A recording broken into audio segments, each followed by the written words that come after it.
Bonjour et bienvenue dans ce nouvel épisode du podcast de l'association Art Fact, un épisode qui marque le début de la saison 2. Dans cet épisode, nous allons parler du métier de clown et du métier d'actrice dans le monde du cinéma et surtout comment appliquer ces deux métiers dans un monde différent que celui qu'on leur connaît habituellement.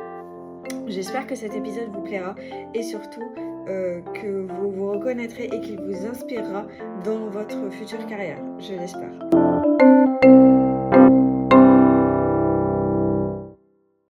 Bonjour et bienvenue dans ce nouvel épisode du podcast et merci d'être notre invité parce qu'en plus d'être notre invité, tu es une membre de l'association et donc merci d'être sur cet épisode aujourd'hui. Merci de m'accueillir. Est-ce que tu peux commencer s'il te plaît par te présenter, donc nom, prénom et ce que tu fais, quel est ton type d'art? Alors donc Marine Michon, je suis comédienne et intervenante artistique et puis clown en institution. Comment est-ce que tu as découvert l'art? Est-ce que tu as grandi dedans ou tu l'as découvert au fil de ta formation, de ta vie? Eh bien, je l'ai découvert en fait en 6e pour le théâtre. Et j'ai passé une audition où j'ai d'abord été refusée, puis ensuite il y a une place qui s'est libérée, donc j'ai été. Et après, ça m'a suivi jusqu'au bac, puisque j'ai fait option théâtre au bac. Et le clown, c'est arrivé plus tard, c'est arrivé en 2018. Voilà, lors d'un séjour à Londres, j'ai fait un stage de clown. Et avant mon séjour à Londres, j'avais aussi fait un stage de clown. Et à mon retour de Londres, j'ai décidé que je voulais me lancer aussi là-dedans, en complément du théâtre. Du théâtre. Et avant ça, parce que tu as dit que même au bac, tu avais pris option théâtre, mais comment tu as décidé de dire je vais continuer dans ça? C'est-à-dire que plutôt qu'une autre carrière ou vraiment le théâtre? Eh bien, en fait, j'ai décidé ça parce que après le bac, je me suis renseignée sur ce qui existait comme formation et comme études possibles. Et là, il y a une amie de la famille qui nous a parlé de cette licence qui existait en art du spectacle. Et donc, moi j'étais plus partie sur une licence en espagnol. Et là, mes parents me parlent de cette formation. Et puis, comme ils sentaient que j'étais heureuse dans le théâtre et que c'est ça qui m'avait beaucoup aidée, notamment pour la timidité et à me sentir plus à l'aise en société de manière générale et que j'étais tout simplement très heureuse quand j'en faisais, ils m'ont en fait invité à aller voir cette licence et ce qu'ils proposaient. Et puis du coup, j'ai en fait mis dans ma liste d'options et de demandes aussi cette licence-là. Donc j'ai mis art du spectacle et puis licence LLCE espagnol. Et j'ai été prise en art du spectacle. Donc T'as foncé. Voilà. Est-ce que du coup ça fait une bonne transition puisque tu parles de la licence d'art du spectacle? Est-ce que tu peux un peu nous détailler ton parcours d'études après le bac justement? Oui, alors après le bac, donc j'ai fait une licence où il y avait théâtre et cinéma. Donc c'est tout ce qui est histoire du théâtre, du cinéma, analyse de scènes, de films, tout côté théorique en soi. Et puis en parallèle de ma 3e année de licence et de mes 2 années de master, j'ai fait une école de théâtre pour le côté pratique et pour apprendre les bases du jeu de l'acteur. Et ensuite, donc j'ai fait ces 3 années-là. Et après, j'ai fait donc mon master, parce que c'était en parallèle de l'école de théâtre. Et le master, c'était un master en études théâtrales. Master recherche en études théâtrales. Ouais. Trop bien. Voilà. Et en termes de parcours professionnel, parce que j'imagine que vu que tu as fait un master et à côté tu as fait une école de théâtre, donc j'imagine que ton parcours professionnel doit te varier un petit peu au vu de tes 2 axes d'études. Donc est-ce que tu peux nous en parler un petit peu? Oui, tu dis pardon, le parcours professionnel. Oui. Ouais. Oui, alors en fait, j'ai effectivement eu un parcours professionnel très axé là-dessus. Et puis, du coup, du fait que j'ai fait cette école, après ça, j'ai d'abord, on va dire, mis en scène un projet avec des amis de l'école de théâtre qui n'a finalement pas abouti, mais au final, ça m'a formée à la mise en scène et c'était pas plus mal parce que j'ai travaillé aussi avec une metteur en scène professionnelle, donc qui m'a appris comment mettre en scène.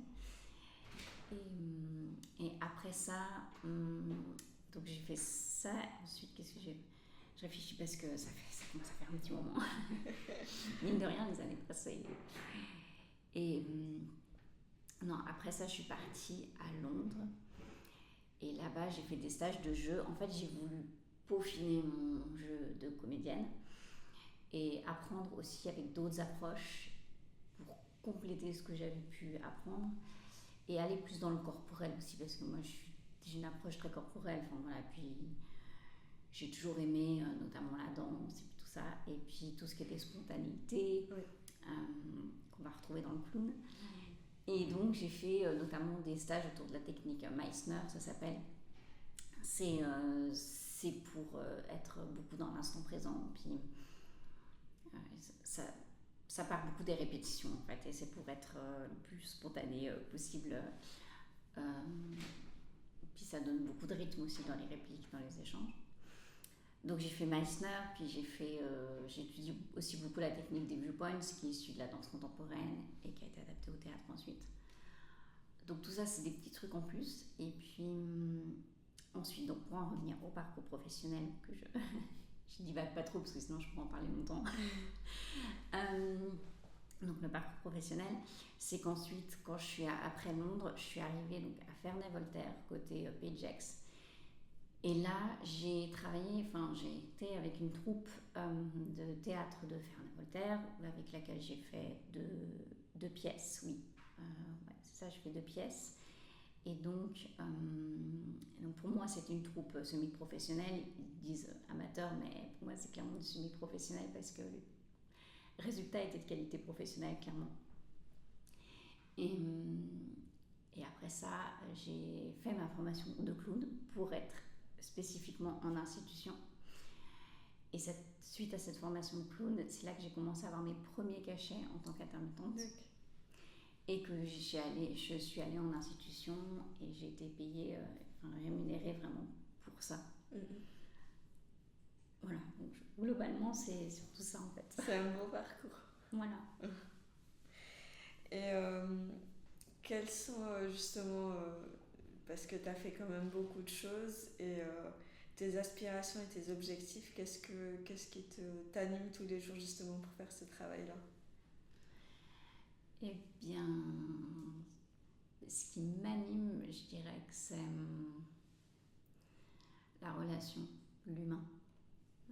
Le côté humain et le côté aller à la rencontre des personnes et créer et tisser du lien. Et le clown, pour ça, est très riche. Et ça me fait venir aussi au deuxième côté professionnel que j'ai en tant que comédienne, qui est que je travaille dans les écoles de santé et que je suis, comme ils disent, patiente standardisée ou ciblée selon les termes. Et donc en fait, c'est l'idée de faire des jeux de rôle et de mettre en situation les étudiants en médecine. Et en fait, c'est un beau complément. Et pourquoi je disais ça? Je suis partie d'une idée à une autre et puis j'étais oubliée. Oui, c'était la question de base, c'était les aspirations et qu'est-ce qui m'animait. Donc oui, en fait, par ce biais des écoles de santé, je crée aussi du lien, puisque quand on fait ces jeux de rôle, c'est très dans le relationnel aussi avec l'étudiant. Oui. Et il y a ensuite un feedback en fait avec l'étudiant où du coup on leur dit comment on s'est senti quand ils ont fait ça, ou quand ils ont dit cette phrase-là particulièrement. Et puis qu'est-ce que ça nous a fait, et voilà, pour qu'ils aient un retour direct et qu'ils se rendent compte ou qui prennent conscience en tout cas de ah bah tiens à ce moment-là ouais, ça fait ça quand je fais ça, bon bah peut-être que je vais ajuster pour faire autrement pour que le patient se sente à l'aise. Donc il y a du ressenti, de la communication en plus et ouais. C'est trop bien. Ça doit être pas mal comme expérience d'échanger avec des gens justement qui sont pas du domaine mais de leur apporter des choses pour qu'ils puissent s'améliorer dans leur vie de tous les jours et dans leur métier surtout. Oui, c'est ça. Ouais. Exactement, ça contribue à leur formation.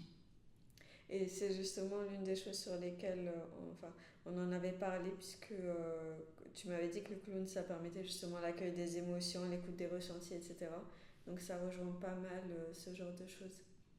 Oui, complètement. Oui, parce qu'effectivement on met des mots sur les émotions et sur les besoins aussi en tant que patient simulé.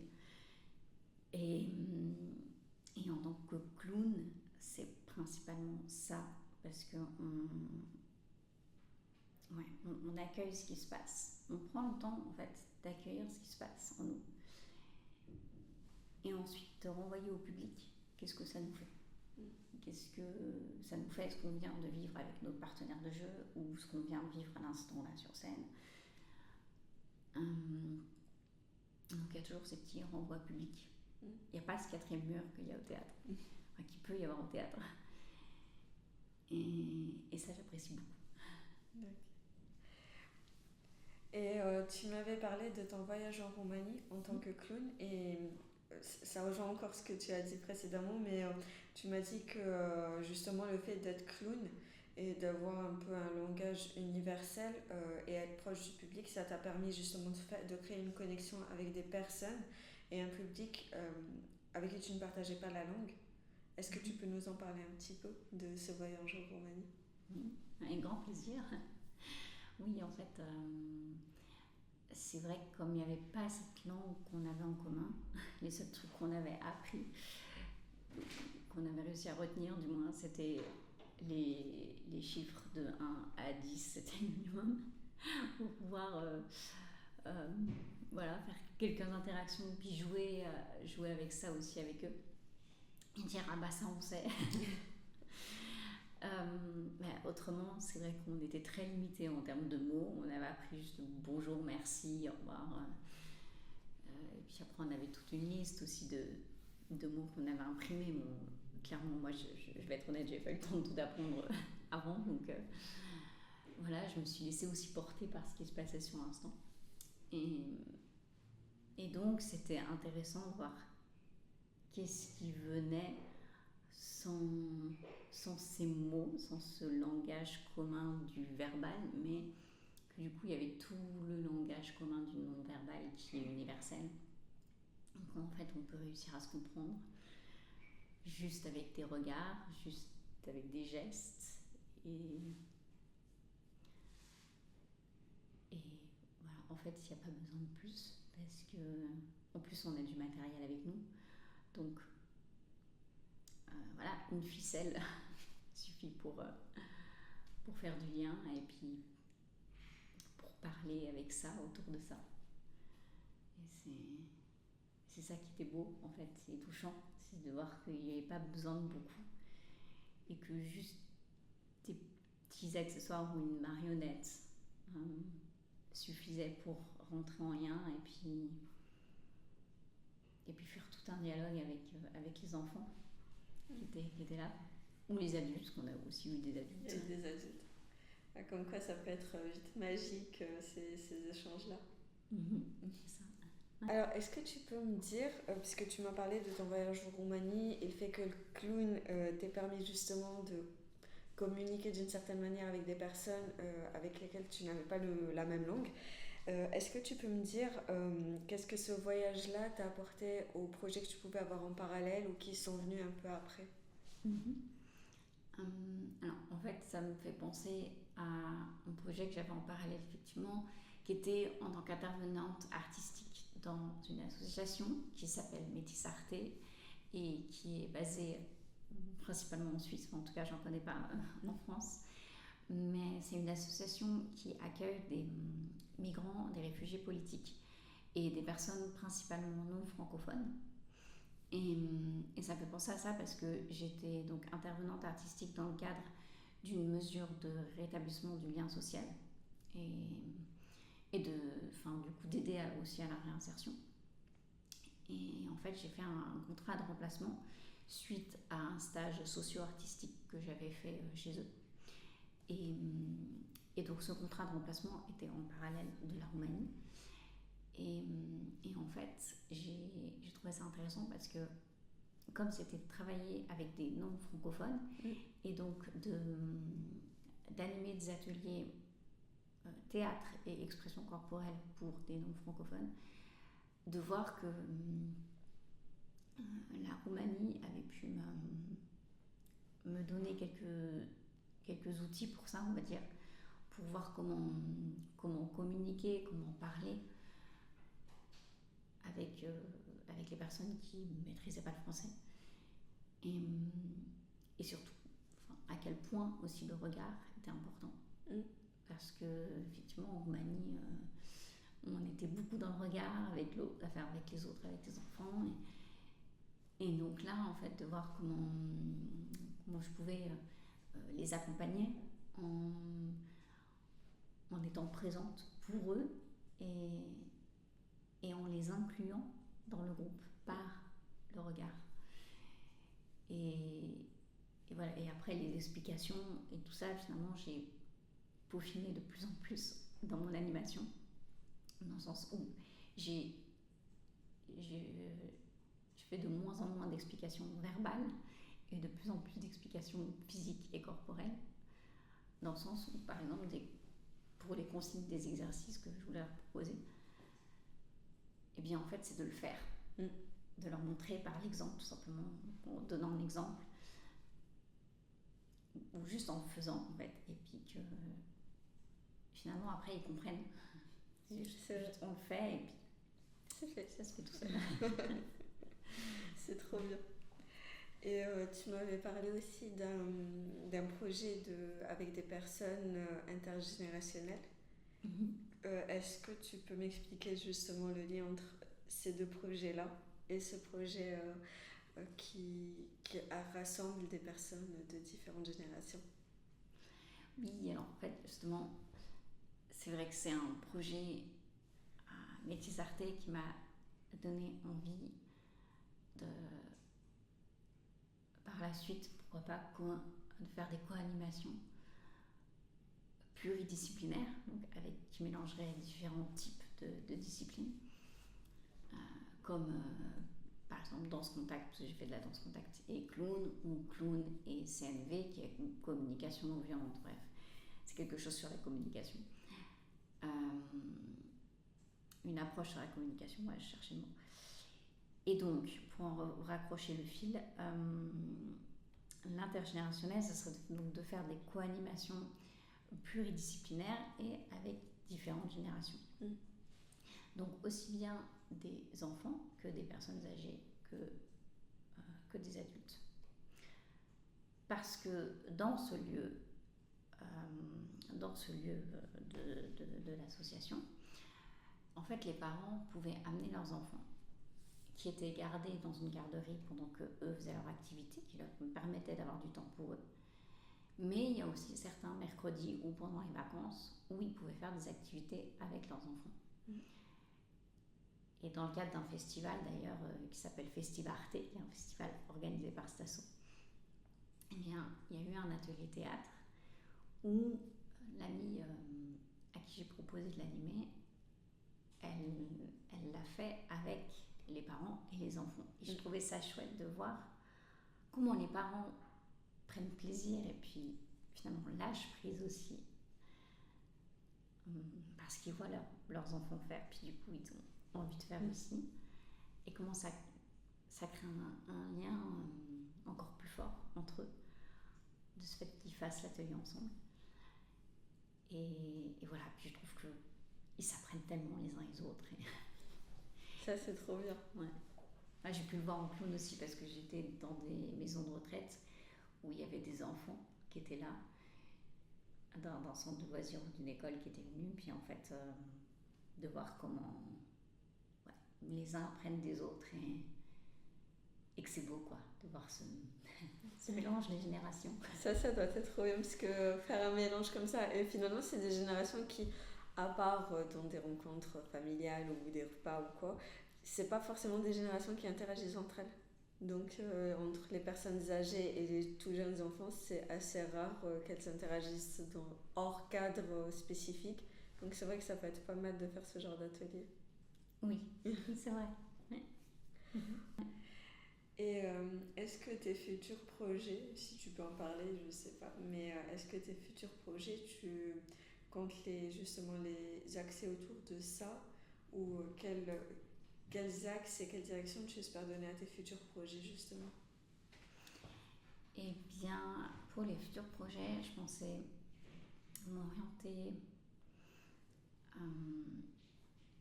vers toujours artistique et social. En fait, j'aimerais continuer à lier les deux et à contribuer au bien-être finalement des personnes. Donc oui, contribuer au bien-être par l'intermédiaire de l'artistique.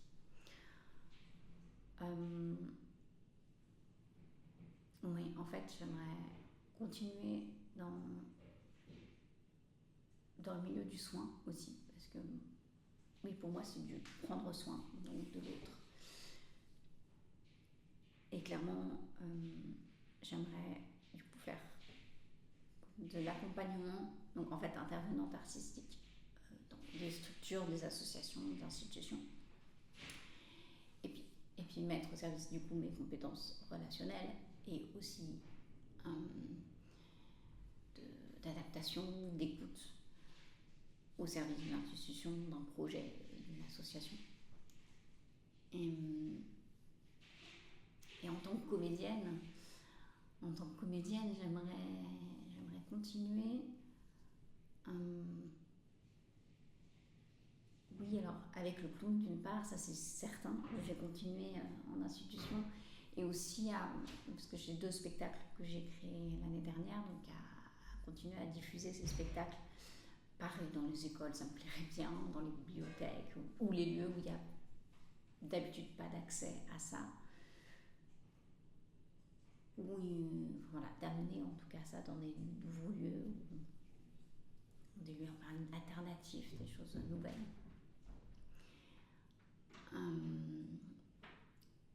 Donc oui, il y a ça. Et puis oui, en tant que comédienne aussi, j'aimerais bien développer le chant, la danse. Pourquoi pas comédie musicale, parce que ça allie en même temps le chant, en même temps la danse. Puis c'est aussi des choses que j'aimerais. Et puis le théâtre, bien sûr. Et puis voilà, c'est 3 disciplines qui me tiennent à cœur. D'accord, c'est trop bien. Et tes 2 spectacles justement que tu avais écrits l'année passée, tu as déjà commencé à les jouer dans certaines structures et tu as dit que tu voulais les jouer dans d'autres structures. Est-ce que, si ça ne te gêne pas bien sûr, de nous en parler un petit peu et après si tu veux, on mettra ton contact pour que s'il y a des gens qui sont intéressés dans des structures, etc., pour qu'ils puissent te contacter. Volontiers, oui. Et si tu pouvais nous en parler un petit peu. Alors, donc, oui, en fait, j'ai créé ces 2 spectacles donc l'année dernière. Il y a eu un spectacle clown et piano que j'ai créé avec ma sœur et mon beau-frère, donc c'est un projet familial. Mon beau-frère est pianiste et donc c'est Nicolas Horvat, je fais de la pub pour lui aussi parce que... On mettra son lien vers ses réseaux.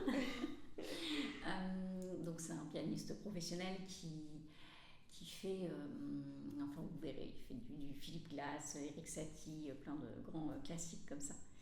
Et en fait notre idée à tous les deux, c'était que on puisse faire connaître les grands classiques de la musique aux enfants de manière ludique. Et comme lui, il était directeur artistique, il est où il était, je me vérifier, je préfère pas dire de bêtises. Je ne sais plus s'il est encore ou pas, mais en tout cas, à cette époque-là, il était directeur artistique du festival Mille et une notes. Et dans le cadre de ce festival, il cherchait un spectacle pour les enfants. Et donc mon beau-frère a pensé à moi en disant, bah tiens, on pourrait allier le piano avec le clown. Et donc, c'était l'occasion aussi pour lui de tester des spectacles avec un autre artiste. Et pour moi, de tester pour la première fois du clown avec du piano. Et puis oui, en fait, ça a matché complètement. Enfin, je trouvais que l'alliance entre les deux était superbe.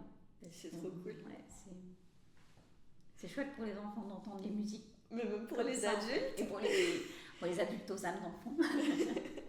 Les grands-enfants. Si vous rejouez, moi je veux bien y assister. Honnêtement, ça c'est une petite parenthèse. Mais si vous le refaites, j'ai bien envie d'y assister. Je pense que ça serait trop cool. Ouais, c'est vrai que c'est cool. Même moi, j'ai redécouvert des musiques autrement. Enfin, voilà, c'est de vivre aussi de l'intérieur ces musiques-là en clown. Oui. Parce que je mets en mouvement, en fait, ces musiques en clown. Et donc, voilà, mon clown les vit peut-être différemment que moi, je les vivrais. Je pense, enfin, en tout cas, c'est marrant. Je les entendais pas de la même façon quand j'étais dans mon personnage de clown que moi en tant que Marine, comment je les entendrais d'habitude, quoi. Trop bien. Et le deuxième projet, du coup? Oui, alors le deuxième projet, donc il est né avec une comédienne du Pays de Gex qui s'appelle Chloé Thébault. Et donc avec elle, en fait, à la base, j'ai dit ça, mais il a été repris avec elle. À la toute base, il est né à Paris avec une amie comédienne de Paris avec qui donc j'ai eu pareil une demande parce que elle-même avait une demande pour un festival qui avait lieu à Paris. Et donc on a créé ce spectacle ensemble parce que on avait envie de faire un spectacle autour du thème de l'écologie et de sensibiliser autour de ce thème-là pour les enfants. Et puis en fait, on a fait ce spectacle. Après, avec cette amie du Pays de Gex, on a repris en fait le spectacle. On s'est dit, ça peut être chouette de continuer à le jouer aussi ailleurs. Et puis, en accord avec cette amie, on s'est dit, ok, cool, on fait ça. Elle continue à le jouer à Paris. Et puis nous, l'idée c'est qu'on continue à jouer dans le coin. Et finalement, là, en fait, avec cette amie comédienne du Pays de Gex, ça nous a donné envie de partir sur une réécriture ensemble, en se disant, tiens, et si on crée un projet ensemble qui puisse tourner dans le Pays de Gex, mais aussi du côté de Lausanne, parce que moi j'habite en Suisse, donc pas loin de la frontière avec la France. Mais voilà, l'idée c'était de pouvoir développer ça aussi du côté de Lausanne. Et puis voilà, de voir ce qu'il naît de nos idées communes et de nos compétences communes, puisqu'elle avec le théâtre, et elle vient d'être formée au clown. Et moi avec le clown, on s'est dit, ouais, ça peut être chouette d'avoir quelque chose, pourquoi pas aussi autour du thème de l'écologie, puisque c'est vrai que c'est un thème qui nous parle aussi. Donc voilà, c'est l'idée. Et après, on va voir ce que ça donne. En tout cas, c'est un bon projet. Merci. Trop bien. L'avant-dernière question. Est-ce que tu peux me parler de tes futurs projets? Quelques futurs projets comme ça que tu voudrais mettre en place, s'il te plaît? Bien sûr. Donc, par rapport au futur projet, je pensais... donc déjà, pour commencer, j'aimerais soit intégrer une compagnie de clowns déjà existantes qui interviennent dans des institutions, soit créer ma propre compagnie, puisque jusque-là, j'intervenais par le biais d'autres structures, un peu ponctuellement comme ça. Et donc là, j'aimerais me mettre dans une compagnie de manière fixe et régulière, avec la même compagnie, travailler, et puis de manière professionnelle. Et voilà, ou bien créer ma compagnie si je ne trouve pas de compagnie à rejoindre. Donc en tout cas, il n'y a pas de besoin actuellement au niveau des compagnies. Et puis ensuite, je pensais au Théâtre Forum aussi, qui est un autre type de théâtre. Bon, parce qu'on dit aussi théâtre de l'opprimé, mais je ne m'y connais pas assez pour expliquer sur tous ces termes. Mais en fait, là, on casse aussi le quatrième mur et puis il y a une vraie interaction avec le public qui peut venir sur scène et puis intégrer des rôles pour se mettre dedans et puis jouer les situations lui-même pour prendre conscience de certaines choses. Donc ça rejoint encore les jeux de rôle qui me parlent beaucoup. Et donc ça, je me dis que c'est quelque chose qui me plairait bien de me former à ça. C'est trop beau. Ouais, ça je trouve ça, ouais, je trouve ça vraiment chouette ouais, bref, de voir tout ce que c'est le théâtre. Il faut rendre aussi le théâtre de l'opprimé. Je fais de la pub pour ça aussi parce que je trouve que c'est tellement riche, ouais, ce que ça peut apporter, quoi. Donc voilà, du coup j'ai ça en tête. Et aussi en parallèle, donc continuer à diffuser mes spectacles, ça c'est clair, en tant que clown. Et après, en tant qu'intervenante artistique, proposer des co-animations d'ateliers. Donc là encore, scène V clown, ou clown et danse contact, ou clown et danse, enfin bref, un petit peu comme ça, voir ce qui peut se faire en termes de co-animation pluridisciplinaire et intergénérationnelle. Ouais, je dirais ça. Si je m'étais noté autre chose, parce que j'avais, du coup, en fait, d'avoir pensé ce podcast en amont, d'avoir réfléchi du moins à quels étaient mes futurs projets. Ça m'a permis de reclarifier aussi pour moi mes objectifs, de redéfinir mes objectifs pour savoir clairement où je vais et où est-ce que je veux aller. Je m'étais notée pour me mettre tout ça en tête et clarifier aussi pour moi. Et donc oui, il y a la diffusion des spectacles, la co-animation, ce qui fait déjà pas mal en fait. Tout ça, comme c'est je vous le dis, ça fait beaucoup d'objectifs. En parallèle, le théâtre forum, ça sera sûrement dans un second temps parce que là, j'ai déjà beaucoup avec les spectacles, la co-animation et l'institutionnel en clown dans une compagnie déjà existante ou ma propre compagnie. Ça fait déjà 3 choses qui vont me prendre en fait du temps, réalisant en parlant. Oui, la dernière chose que je voulais rajouter, qui effectivement est aussi chouette pour moi, c'est de soirées improvisation clown. Parce que ça, je l'ai fait j'ai pu le découvrir grâce à une compagnie amateur qui est à Genève, qui s'appelle Les Nébulaires. Et avec eux, je vais en maison de retraite. Donc c'est en fait les interventions en maison de retraite qui nous permettent de nous payer des formations ou des voyages en Roumanie notamment. Et donc en fait, avec eux, j'ai découvert les soirées improvisation clown. Et ça, j'aimerais, même si c'est en amateur, continuer à en faire parce que j'adore ça. Trop bien. Ça fait beaucoup de beaux projets. Et j'ai une dernière question avant de terminer cet épisode. Ça serait quels seraient ton ou tes conseils que tu donnerais à de jeunes artistes ou des gens qui voudraient se lancer dans le monde de l'art, que ce soit en théâtre, clown ou même musicien, mais ça serait un conseil, enfin un ou des conseils à donner à de jeunes artistes qui voudraient se lancer professionnellement. Bonne question. Qu'est-ce que je me serais donné, moi, comme conseil il y a quelques années enfin, qu'est-ce que je donnerais plutôt comme conseil à moi d'il y a plusieurs années en arrière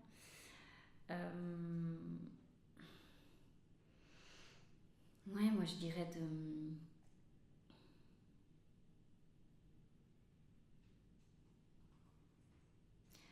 de suivre son élan,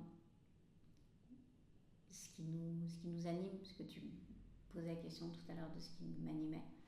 Et ça, je trouve que c'est une belle piste de suivre ce qui nous anime, ce qui est moteur pour nous. En nous rappelant, je pense, les souvenirs de qu'est-ce qu'on aimait faire quand on était petit, quand on était enfant. Et qu'on a arrêté ensuite, mais qui finalement aujourd'hui nous appellent toujours. Et puis d'oser avec audace et curiosité. C'est un bon conseil, je trouve. Merci. En plus, je suis d'accord. Je pense que c'est un bon conseil à suivre parce que je trouve qu'on se restreint beaucoup, surtout dans la société actuelle. Donc, c'est un bon conseil à suivre, je trouve. En tout cas, merci beaucoup pour tes partages, ton retour d'expérience. Je mettrai tous les liens qu'il faut, que ce soit pour te contacter ou que ce soit les structures ou les personnes que tu as citées. Et merci encore pour tous ces partages. Avec grand plaisir. Merci d'avoir écouté ce podcast, j'espère qu'il vous aura plu et n'hésitez pas à liker, partager et commenter et surtout nous dire quels artistes ou quelles structures vous voudriez écouter prochainement. À bientôt!